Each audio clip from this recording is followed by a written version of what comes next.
وَإِذْ قَالَ مُوسَى لِفَتَاهُ لَا أَبْرَحُ حَتَّى أَبْلُغَ مَجْمَعَ الْبَحْرَيْنِ أَوْ أَمْضِيَ حُقُبًا فَلَمَّا بَلَغَا مَجْمَعَ بَيْنِهِمَا نَسِيَا حُوتَهُمَا فَاتَّخَذَ سَبِيلَهُ فِي الْبَحْرِ سَرَبًا فَلَمَّا جَاوَزَا قَالَ لِفَتَاهُ آتِنَا غَدَاءَنَا لَقَدْ لَقِينَا مِنْ سَفَرِنَا هَذَا نَصَبًا قال أرأيت إذ أوينا إلى الصخرة فإني نسيت الحوت وما أنسانيه إلا الشيطان أن أذكره واتخذ سبيله في البحر عجبا قال ذلك ما كنا نبغي فارتدا على آثارهما قصصا فوجدا عبدا من عبادنا آتيناه رحمة من عندنا وعلمناه من لدنا علما۔ اور جبکہ موسیٰ علیہ السلام نے اپنے نوجوان سے کہا کہ میں تو چلتا ہی رہوں گا یہاں تک کہ دو دریاؤں کے ملنے کی جگہ پہنچوں گا، گو مجھے سال ہا سال چلنا پڑے۔ جب وہ دونوں وہاں پہنچے جہاں دونوں دریاؤں سے ملنے کی جگہ تھی، وہاں اپنی مچھلی بھول گئے جس نے دریا میں سرنگ جیسا اپنا راستہ بنا لیا۔ جب یہ دونوں وہاں سے آگے بڑھے تو موسیٰ علیہ السلام نے اپنے نوجوان سے کہا کہ لاؤ ہمارا ناشتہ دو، ہمیں تو اپنے اس سفر سے سخت تکلیف اٹھانی پڑی۔ اس نے جواب دیا کہ کیا آپ نے دیکھا بھی، جبکہ ہم پتھر سے ٹیک لگا کر آرام کر رہے تھے، وہیں میں تو مچھلی بھول گیا تھا۔ دراصل شیطان نے ہی مجھے بھلا دیا کہ میں آپ سے اس کا ذکر کروں۔ اس مچھلی نے ایک انوکھے طور پر دریا میں اپنا راستہ کر لیا۔ موسیٰ علیہ السلام نے کہا یہی تھا جس کی تلاش میں ہم تھے، چنانچہ وہیں سے اپنے قدموں کے نشان ڈھونڈتے ہوئے واپس لوٹے۔ بس ہمارے بندوں میں سے ایک بندے کو پایا جسے ہم نے اپنے پاس کی خاص رحمت عطا فرما رکھی تھی اور اسے اپنے پاس سے خاص علم سکھا رکھا تھا۔ سامعین، اب ان آیتوں کی تفسیر سماعت کیجیے۔ موسیٰ اور خضر علیہ السلام کا واقعہ۔ موسیٰ علیہ السلام سے ذکر کیا گیا کہ اللہ کا ایک بندہ دور دریا ملنے کی جگہ ہے، اس کے پاس وہ علم ہے جو تمہیں حاصل نہیں۔ موسیٰ علیہ السلام نے اسی وقت ان سے ملاقات کرنے کی ٹھان لی۔ اب اپنے ساتھی سے فرماتے ہیں کہ میں تو وہاں پہنچے بغیر دم نہ لوں گا۔ محل وقوع ہیں یہ دو سمندر، ایک تو بحیرہ فارس مشرقی اور دوسرا بحیرہ روم مغربی ہے۔ یہ جگہ طنجہ کے پاس مغرب کے شہروں کے آخر میں ہے، واللہ اعلم۔ تو فرماتے ہیں کہ گو مجھے قرنوں تک چلنا پڑے، کوئی حرج نہیں۔ کہتے ہیں کہ قیس کی لغت میں برس کو حقب کہتے ہیں۔ عبداللہ بن عمر رضی اللہ عنہ فرماتے ہیں حقب سے مراد 80 برس ہیں۔ مجاہد رحمہ اللہ 70 برس کہتے ہیں۔ ابن عباس رضی اللہ عنہما زمانہ بتلاتے ہیں۔ یہ تمام اقوال تفسیر ابن جریر طبری کے ہیں۔ موسیٰ علیہ السلام کو حکم ملا تھا کہ اپنے ساتھ نمک چڑھی ہوئی ایک مچھلی کو لے لیں، جہاں وہ گم ہو جائے وہیں ہمارا وہ بندہ ملے گا۔ یہ دونوں مچھلی ساتھ لیے چلے، مجمع البحرین میں پہنچ گئے، وہاں نہر حیات تھی، وہیں دونوں لیٹے، اس نہر کے پانی کے چھینٹے مچھلی پر پڑے، مچھلی ہلنے جلنے لگ گئی۔ آپ کے ساتھی یوشع علیہ السلام کی زنبیل میں یہ مچھلی رکھی ہوئی تھی اور وہ سمندر کے کنارے تھا۔ مچھلی نے سمندر کے اندر کود جانے کے لیے جست لگائی اور یوشع علیہ السلام کی آنکھ کھل گئی۔ مچھلی ان کے دیکھتے ہوئے پانی میں گئی اور پانی میں سیدھے سوراخ ہوتا چلا گیا۔ بس جس طرح زمین میں سوراخ اور سرنگ بن جاتا ہے، اسی طرح پانی میں جہاں سے وہ گئی سوراخ ہو گیا۔ ادھر ادھر پانی کھڑا ہو گیا اور وہ سوراخ بالکل کھلا ہوا رہا، پتھر کی طرح پانی میں چھید ہو گیا۔ جہاں جس پانی کو لگتی ہوئی وہ مچھلی گئی، وہاں کا وہ پانی پتھر جیسا ہو گیا اور پورا سوراخ بنتا چلا گیا۔ محمد بن اسحاق رحمہ اللہ مرفوعاً لائے ہیں کہ رسول اللہ صلی اللہ علیہ وسلم نے اس بات کا بیان کرتے ہوئے فرمایا کہ پانی اس طرح ابتدائے دنیا سے نہیں جمع سوائے اس مچھلی کے چلے جانے کی جگہ کے ارد گرد کے پانی کے۔ یہ نشان مثل سوراخ زمین کے برابر موسیٰ علیہ السلام کے واپس پہنچنے تک باقی ہی رہے۔ اس نشان کو دیکھتے ہی موسیٰ علیہ السلام نے فرمایا اسی کی تلاش میں تو ہم تھے۔ جب مچھلی کو بھول کر یہ دونوں آگے بڑھے، یہاں یہ بات یاد رکھنے کی ہے کہ ایک کا کام دونوں ساتھیوں کی طرف منسوب ہوا ہے، بھولنے والے صرف یوشع علیہ السلام تھے۔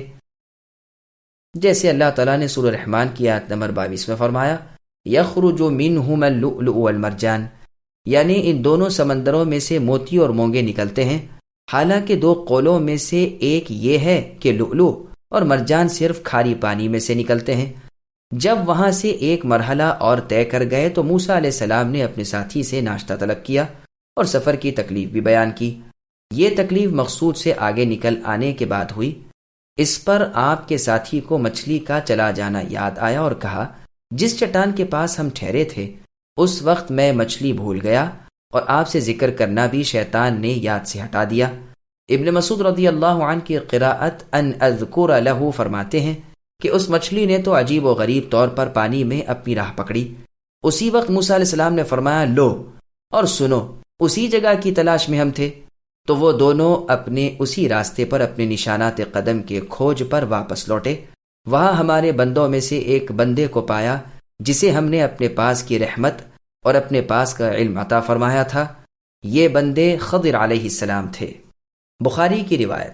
صحیح بخاری میں ہے کہ سعید بن جبیر رحمہ اللہ نے عبداللہ بن عباس رضی اللہ عنہما سے کہا کہ حضرت نوفل بکالی کا خیال ہے کہ خضر علیہ السلام سے ملنے والے موسیٰ بنی اسرائیل کے موسیٰ نہ تھے۔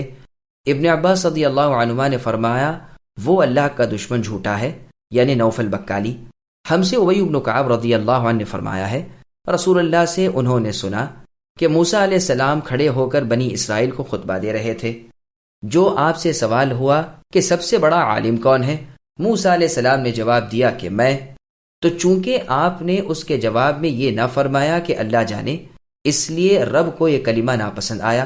اسی وقت وحی آئی کہ ہاں، مجمع البحرین میں ہمارا ایک بندہ ہے جو تم سے اے موسیٰ علم میں بڑا ہوا ہے۔ اس پر موسیٰ علیہ السلام نے فرمایا، پھر پروردگار، میں اس تک کیسے پہنچ سکتا ہوں؟ حکم ہوا کہ اپنے ساتھ ایک مچھلی رکھ لو، اسے توشے دان میں ڈال لو، جہاں وہ مچھلی کھو جائے وہیں وہ مل جائیں گے۔ تو موسیٰ علیہ السلام اپنے ساتھ اپنے ساتھی یوشع بن نون علیہ السلام کو لے کر چلے۔ پتھر کے پاس پہنچ کر اپنے سر اس پر رکھ کر کچھ لمحوں کے لیے سو گئے۔ مچھلی اس توشے دان میں تڑپی اور کود کر اس سے نکل گئی۔ سمندر میں ایسی گئی جیسے کوئی سرنگ لگا کر زمین میں اتر گیا ہو۔ پانی کا چلنا بہنا اللہ تعالیٰ نے موقوف کر دیا اور طاق کی طرح وہ سوراخ باقی رہ گیا۔ موسیٰ علیہ السلام جب جاگے تو آپ کے ساتھی ذکر کرنا آپ سے بھول گئے۔ اسی وقت وہاں سے چل پڑے۔ دن پورا ہونے کے بعد رات بھر چلتے رہے۔ صبح موسیٰ علیہ السلام کو تکان اور بھوک معلوم ہوئی۔ اللہ نے جہاں جانے کا حکم دیا تھا جب تک وہاں سے آگے نہ نکل گئے تکان کا نام تک نہ تھا۔ اب اپنے ساتھی سے کھانا مانگا اور تکلیف بیان کی۔ اس وقت آپ کے ساتھی نے فرمایا کہ پتھر کے پاس جب ہم نے آرام لیا تھا وہیں اسی وقت مچھلی تو میں بھول گیا اور اس کے ذکر کو بھی شیطان نے بھلا دیا، اور اس مچھلی نے تو سمندر میں عجیب طور پر اپنی راہ نکال لی۔ مچھلی کے لیے سرنگ بن گئی اور ان کے لیے حیرت کا باعث بن گیا۔ موسیٰ علیہ السلام نے فرمایا، اسی کی تو تلاش تھی۔ چنانچہ اپنے نشان قدم دیکھتے ہوئے دونوں واپس لوٹے۔ اسی پتھر کے پاس پہنچے، دیکھا کہ ایک صاحب کپڑے میں لپٹے ہوئے بیٹھے ہیں۔ آپ نے سلام کیا۔ انہوں نے کہا، تعجب ہے، آپ کی سرزمین میں یہ سلام کہاں؟ آپ نے فرمایا، میں موسیٰ ہوں۔ انہوں نے پوچھا، کیا بنی اسرائیل قوم کے موسیٰ؟ آپ نے فرمایا، ہاں، اور میں اس لیے آیا ہوں کہ آپ مجھے وہ سکھائیں جو بھلائی آپ کو اللہ تعالیٰ کی طرف سے سکھائی گئی ہے۔ آپ نے فرمایا، موسیٰ، آپ میرے ساتھ صبر نہیں کر سکتے، اس لیے کہ مجھے جو علم ہے وہ آپ کو نہیں، اور آپ کو جو علم ہے وہ مجھے نہیں۔ اللہ تعالیٰ نے دونوں کو جداگانہ علم عطا فرما رکھا ہے۔ موسیٰ علیہ السلام نے فرمایا، انشاءاللہ آپ دیکھیں گے کہ میں صبر کروں گا اور آپ کے کسی فرمان کی نافرمانی نہ کروں گا۔ خضر علیہ السلام نے فرمایا، اچھا، اگر تم میرا ساتھ چاہتے ہو تو مجھ سے خود کسی بات کا سوال نہ کرنا، یہاں تک کہ میں آپ تمہیں اس کی بابت خبردار کر دوں۔ اتنی باتیں کر کے دونوں ساتھ چلے۔ دریا کے کنارے ایک کشتی تھی، اس سے اپنے ساتھ لے جانے کی بات چیت کرنے لگے۔ انہوں نے خضر علیہ السلام کو پہچان لیا اور بغیر کرایہ لیے دونوں کو سوار کر لیا۔ کچھ ہی دور چلے ہوں گے جو موسیٰ علیہ السلام نے دیکھا کہ خضر علیہ السلام چپ چاپ کشتی کے تختے کلہاڑے سے توڑ رہے ہیں۔ موسیٰ علیہ السلام نے فرمایا، یہ کیا؟ ان لوگوں نے تو ہمارے ساتھ احسان کیا، بغیر کرایہ لیے کشتی میں سوار کیا، اور آپ نے اس کے تختے توڑنے شروع کیے جس سے تمام اہل کشتی ڈوب جائیں۔ یہ تو بڑا ہی ناخوشگوار کام کرنے لگے۔ اسی وقت خضر علیہ السلام نے فرمایا، دیکھو، میں نے تو آپ سے پہلے ہی کہہ دیا تھا کہ آپ میرے ساتھ صبر نہیں کر سکتے۔ موسیٰ علیہ السلام معذرت کرنے لگے کہ خطا ہو گئی، بھولے سے پوچھ بیٹھا، معاف فرمائیے اور سختی نہ کیجیے۔ رسول اللہ صلی اللہ علیہ وسلم فرماتے ہیں واقعی پہلی غلطی بھول سے ہی تھی۔ پھر فرماتے ہیں کہ کشتی کے ایک تختے پر ایک چڑیا آ بیٹھی اور سمندر میں چونچ ڈال کر پانی لے کر اڑ گئی۔ اس وقت خضر علیہ السلام نے موسیٰ علیہ السلام سے فرمایا، میرے اور آپ کے علم نے اللہ کے علم میں سے اتنا ہی کم کیا ہے جتنا پانی اس سمندر میں سے اس چڑیا کی چونچ نے کم کیا ہے۔